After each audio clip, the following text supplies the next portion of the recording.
339장 찬송하십시다. 339장.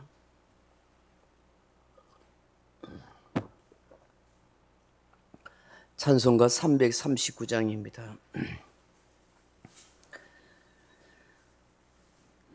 내 주님 지신 십자가 운이는 안질까 네게 나 있는 십자가 내게도 있도다 내 못에 태인 십자가 늘 지고 가리다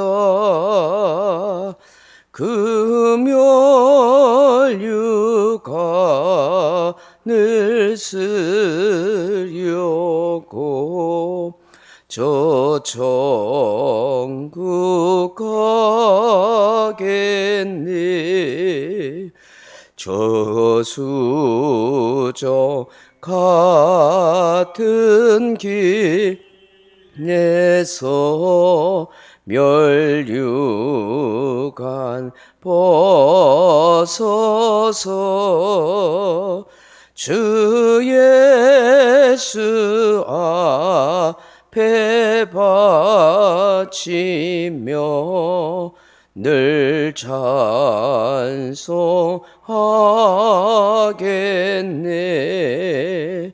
저 전사 소리 높여서 늘 찬송할 때에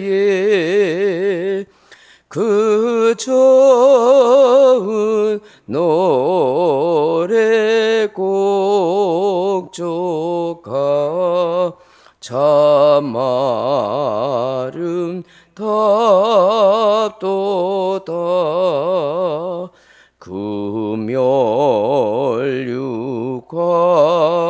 금혈육관도 귀하고 부활도 귀하다 저 천사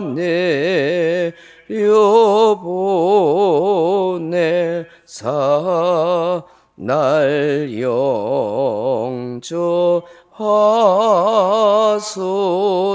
영접하소서 아멘. 하나님 말씀 히브리서 11장 31절의 말씀입니다. 11장 31절 말씀 같이 한 절 읽겠습니다. 믿음으로 기생 라합은 정탐꾼을 평안히 영접하였으므로 순종하지 아니한 자와 함께 멸망하지 아니하였도다. 아멘.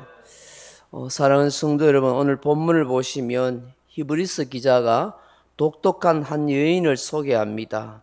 그녀가 누굽니까? 라합이라는 여인입니다. 이 라합이라는 여인의 직업 혹은 그녀의 인생 역정이라 할 수 있는 것을 소개합니다. 이 여인은 어떤 인생을 살았습니까? 어떤 직업을 가지고 있습니까? 바로 기생이라 하는 것입니다. 기생의 인생을 살았다 하는 것이죠. 우리가 기생 라합을 이해하려고 한다면 여호수아서 2장을 봐야 합니다. 여호수아서 2장 1절 이하에 보시면 여호수아가 가나안 정복을 앞두고 시딤이라는 곳에 있었는데 그곳에서 두 명의 정탐꾼을 자신들이 정복해야 할 이 여리고 성을 이렇게 살펴보도록 그렇게 합니다. 마치 여리고 성문이 열렸을 때에 이 두 정탐꾼이 그 성으로 들어가게 됩니다. 그런데 그들이 머물고 쉴 곳을 찾았는데 마침 기생 라합의 집에 들어가서 유숙하더라 하는 것입니다. 이러면 이것이 우연이라고 생각할 수 있겠지만 이거 과연 그럴까요? 우연일까요? 하나님의 백성, 하나님의 자녀들의 삶에서는 우연이라는 것이 없습니다. 다 하나님의 역사와 있고 하나님의 섭리가 있고 하나님의 손길이 함께하고 있는 줄로 믿습니다. 여러분의 삶에서 일어나는 모든 사건, 사고, 어떤 일들은 다 보이지 않는 하나님의 손길이 작동하고 있다 하는 사실을 믿어야 할 줄로 믿습니다. 그래서 하나님의 백성들에게 있어서는 우연이 아니라 필연인 것입니다. 필연. 뭔가 하나님의 뜻하심, 하나님의 역사하심, 하나님의 섭리하심이 나를 이런 사건, 이런 사고의 현장, 이런저런 경험들을 하게 한다 하는 것입니다. 이 라합이라는 여인의 직업이 기생이라 그렇게 표현하는데, 기생이란 말은 요즘 우리나라에서는 잘 사용하지 않는 표현이죠. 옛날 조선시대에 기생이 있었는데 그런 기생들은 주로 노래하고 춤추고 악기를 연주하고 심지어는 시를 쓰거나 웃음과 술을 파는 그런 여자들이었습니다. 어찌 보면은 굉장히 다방면의 재주를 가진 그런 직업 여성이었습니다. 그런데 여기에서 말씀하는 이 기생이란 단어는 자나라는 그런 말로 매춘을 하다, 간음을 하다, 몸을 팔다, 창녀짓을 하다 하는 뜻입니다. 한마디로 몸을 파는 그런 여성이었다 하는 것입니다. 뭐 요식업이나 여관들을 운영하면서 몸 파는 일을 하였다 하는 것도 생각할 수 있습니다. 그런데 성경학자들 중에서는 이 기생 라합을 단순히 몸을 파는 그런 하류의 직업 여성을 생각하는 것이 아니다라고 말합니다. 왜냐하면 그녀의 집이 성 밖 가까운 데서 그 붉은 줄을 내리는 것을 본다든지 자기의 가족들과 친척들을 살린 것을 볼 때에 이 라합이라는 여인이 이 당시 여리고성에서는 굉장히 영향력이 있고 재력이 있는 여성이라 그렇게 이야기합니다. 왜 좀 일리가 있냐면 이 당시에 아마도 이 라합은 그 신전에서 신탁받은 여성이었을 것이다 라고 말합니다.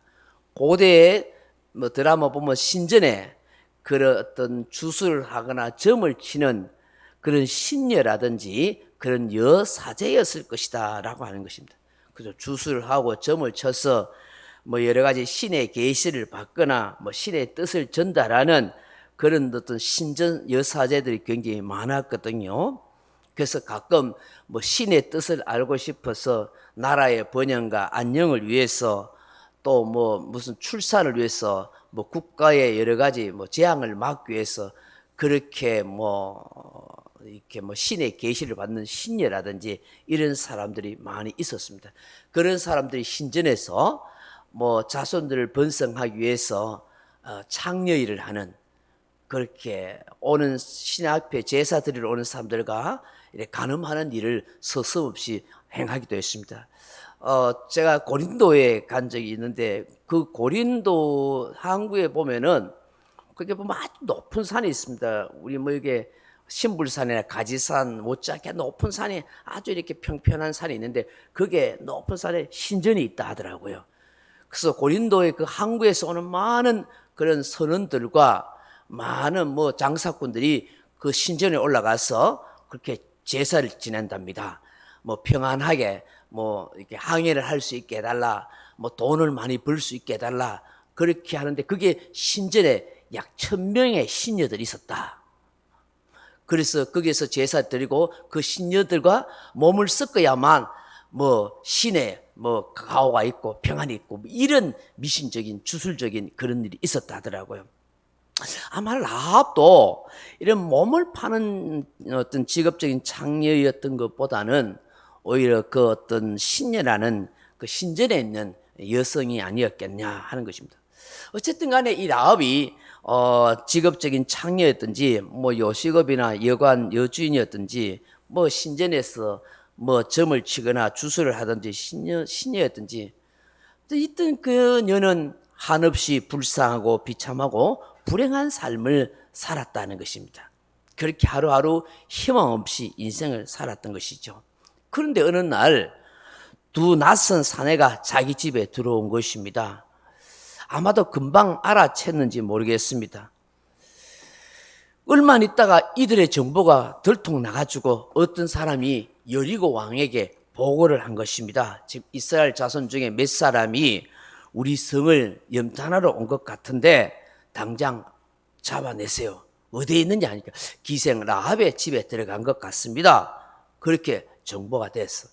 이 왕이 군사들 보내서 당장 이 이스라엘 정탐꾼들을 잡아오도록 그렇게 한 것입니다. 그때 이제 이 기생 라합의 집에 가서 두드려서 당장 너 집에 정탐꾼 낯선 사람들 들어오지 않았느냐, 당장 그들을 찾아내라, 그렇게 이야기합니다. 그때 이미 라합은 이 두 사람을 숨겨두었습니다. 그리고 시침일 딱 뗍니다. 과연 그 사람들이 내게 왔지만 그들이 어디에서 왔는지 나는 알지 못하고 그 사람들이 어두울 때쯤 돼가 성문 닫을 때쯤 돼서 밖으로 나갔으니 어디로 간지는 나는 잘 모르겠습니다. 급히 따라가면 잡을 수가 있을 것입니다 하고 그렇게 거짓말을 한 거예요. 근데 이미 라합은 자기 집 지붕 위에 3대라는 곳에 그렇게 숨겨졌습니다. 이 3대란 말이 피시테 하는 말인데 물속에나 습지에서 자라는 그런 아마입니다. 아마 삼배처럼 옷을 만드는 그런 아마 식물로 이렇게 말려놨던 것 같아요. 그 속에 이제 숨겨둔 것이죠. 그야말로 라합은 뭐예요? 목숨 걸고 이 두 정탐꾼을 숨겨두게 된 것입니다. 그 찾으러 왔던 군사들이 이제 떠나고 난 뒤에 이 두 사람을 이제 꺼내놓고 이제 이 대화를 하는 겁니다. 그 기생 라합이 뭐라고 이야기하냐면 여호와께서 이 땅을 다 너희 앞에서 그렇게 뭐 간담이 녹았다 뭐 이렇게 이야기합니다. 여호와께서 이 땅을 너희에게 주신 줄 내가 아노라. 우리가 너희를 심히 두려워하고 이 땅 주민들이 다 너희 앞에서 간담이 녹나니 뭐 이래 하면서 하나님께서 애굽에 나올 때부터 행하신 그 홍해를 가르는 기적과 뭐 여러 왕들을 물리친 것을 그런 걸 다 들었다. 그 소식을 듣는 동안 우리의 마음이 다 녹았고 너희로 말미암아 사람들이 다 정신을 잃었다 이렇게 이야기합니다. 그러면서 너희 하나님 여호와는 하늘로에서나 아래에서나 땅에서나 다 유일하신 하나님이시다 뭐 이렇게 인정을 했습니다. 그렇게 말하면서 이제 이 두 정탐꾼에게 이제 이렇게 이야기합니다. 내가 당신들을 선대했기 때문에 당신도 나를 선대라. 나의 집을 선대하도록 맹세를 하고 정표를 내달라. 그렇게 이야기합니다. 한마디로 말해서 자신과 가족들을 살려달라고 그렇게 한 거예요. 그러자 이 정탐꾼들이 우리의 일을 누설하지 아니하면 우리의 목숨을 걸고서라도 여호와께서 이 땅을 주실 때에 인자하고 진실하게 너를 대우할 것이다. 그렇게 이야기합니다. 그래서 약조를 하고 정표한 일이 뭐냐 하면 우리가 여리고성을 정복할 때에 창문에 붉은 줄을 딱 달아내리라는 거예요. 그러면 그걸 보고 너희 집에만 사람들이 해를 끼치지 못하도록 그렇게 하겠다. 그렇게 이야기합니다. 그래서 여호수아서 2장 15절에 보면 라합이 그들을 창문에서 줄로 달아내려서 그 집 성벽 위에 있으므로 그 성벽 위에 거주하였더라. 그래서 그 줄을 달아서 이 두 사람을 이렇게 살려보낸 것입니다. 그래서 여러분 성벽 위에 거주한다는 것이 제가 왜 그러기 하냐면 상당히 영향력이 있었던 여인이 아니었겠나 하는 거예요. 그 성경 주변에 이렇게 살고 줄을 달아서 그 정탐꾼들을 살려보낼 수 있는 그런 정도의 그 위치에 살고 있었다는 것이죠.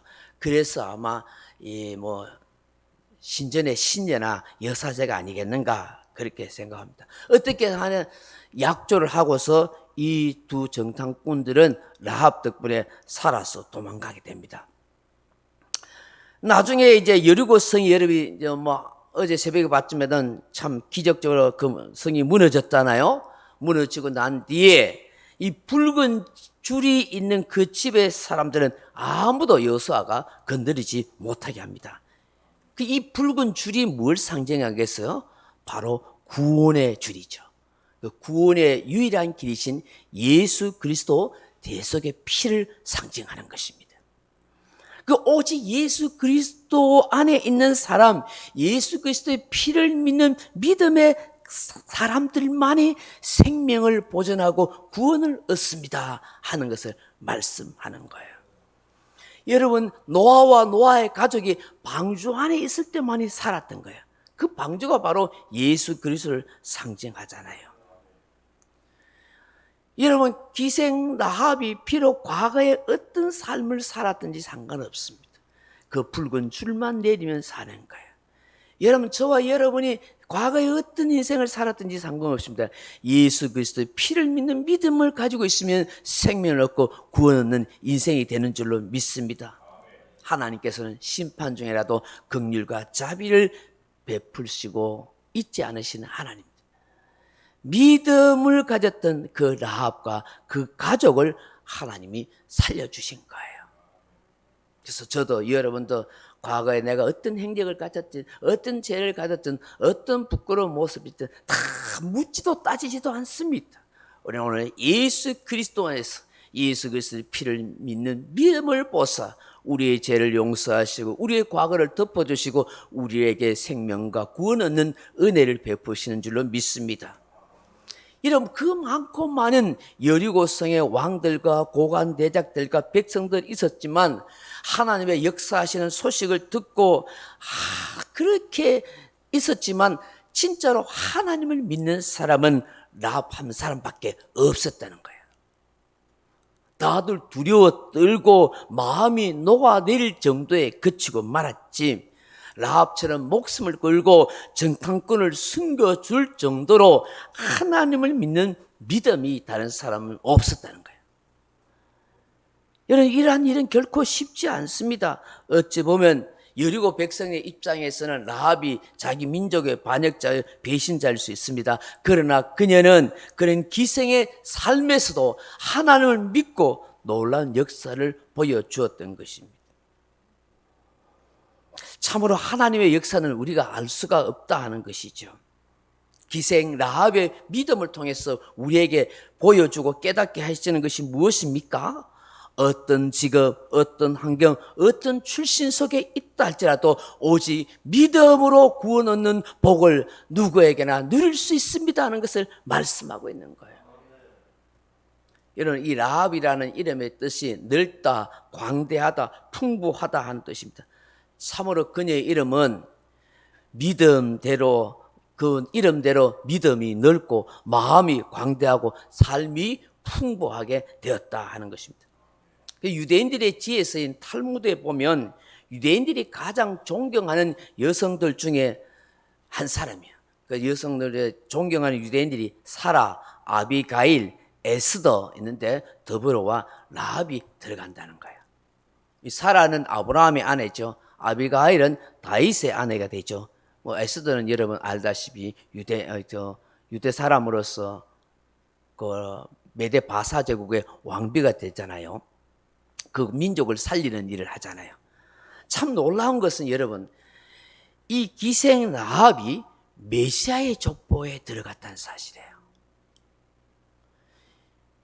마땅히 죽어야 할 인생이 있고 몸을 파는 창녀 같은 그런 형편없는 인생인데 어떻게 생명을 부지하고 살았던 것뿐만 아니라 유대인에 기화되어서 그것도 메시아의 가문이 들어갔다는 거예요. 이거 어떻게 설명할 수 있어요? 이건 하나님의 은혜가 아니면 말로 다 표현할 수가 없는 거예요. 이 기생 라합이 훗날에 이스라엘 사람 살몬이라는 사람과 결혼을 하게 되는 거예요.